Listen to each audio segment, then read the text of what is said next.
Good morning all of you. आप सभी का स्वागत है कौशल एजुकेशन में। और जैसा कि यहाँ पे हरियाणा स्कूल शिक्षा परियोजना परिषद की तरफ से लेटर जारी हुआ है कि निपुण हरियाणा मिशन के तहत बाल वाटिका 3 से कक्षा 3 तक के सावधिक आकलन की यहाँ पे डेट शीट आई है कि किस तरह से हमें किस किस दिन एग्ज़ाम ये लेना है, असेसमेंट करना है और क्या क्या इसमें प्रक्रिया रहेंगी। तो आज की वीडियो में हम यही जानेंगे इस लेटर में कैसे क्या कुछ लिखा हुआ है। तो सबसे पहले हम देख लेते हैं डेट शीट। और डेट शीट में यहाँ पे है अपने पास 24 तारीख को असेसमेंट है फर्स्ट क्लास का हिंदी का और सेकंड क्लास का यहाँ पे रहेगा हिंदी का, यानी कि फर्स्ट और सेकंड का यहाँ असेसमेंट रहेगा 24 सितंबर को हिंदी का। इसके बाद 25 सितंबर को थर्ड क्लास का हिंदी का असेसमेंट होगा। निपुण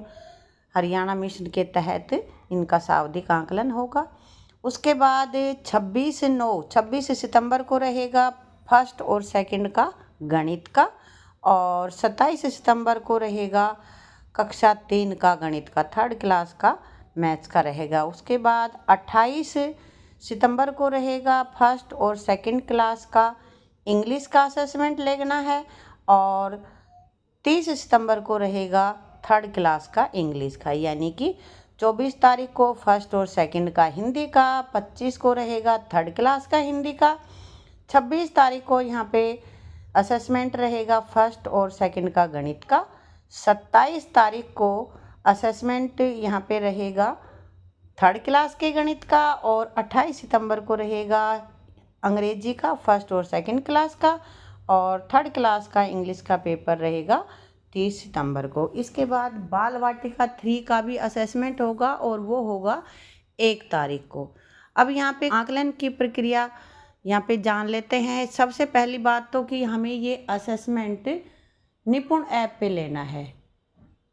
सबके पास, टीचर्स के पास टैब हैं या फिर मोबाइल है, टैब तो मिले हुए हैं, उन टैब पे हम कर सकते हैं। तो यहाँ पे टीचर को निपुण हरियाणा टीचर ऐप के माध्यम से यहाँ पे लेना है, ये अपने असेसमेंट करने हैं। उसके दौरान अगर किसी टीचर की इलेक्शन ड्यूटी है या कोई विशेष और व्यवस्था में नहीं हो पा रही है तो यहाँ पे टीचर अपनी सुविधा के अनुसार समय को आगे पीछे भी यहाँ पे कर सकते हैं। कहीं एकल टीचर हो, एक ही टीचर हो या फिर इलेक्शन ड्यूटी आ गई है, इन वजह से अगर ऐसा है तो टाइम में कुछ फेरबदल हो सकता है और फिर इस दौरान उनके लिए कुछ निर्देश होंगे, वो अलग से होंगे, अपनी मर्जी से नहीं कर पाएंगे।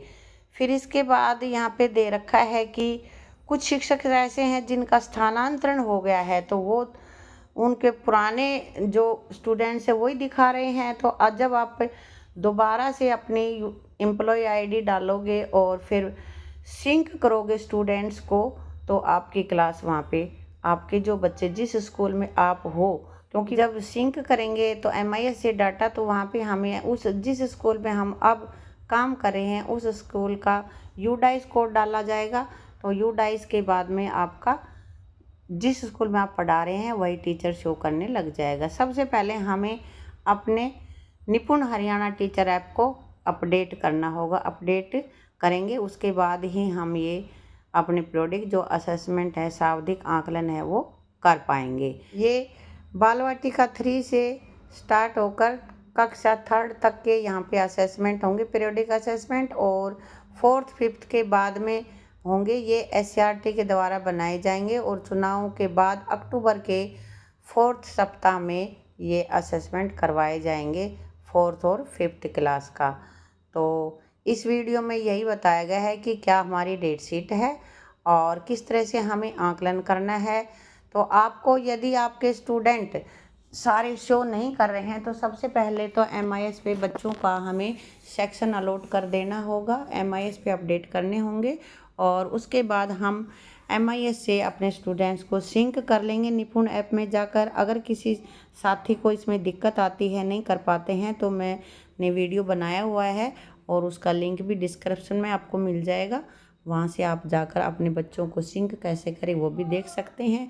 और वीडियो अगर आपको अच्छी लगी हो तो वीडियो को लाइक और शेयर करना, चैनल को सब्सक्राइब करना। Thank you.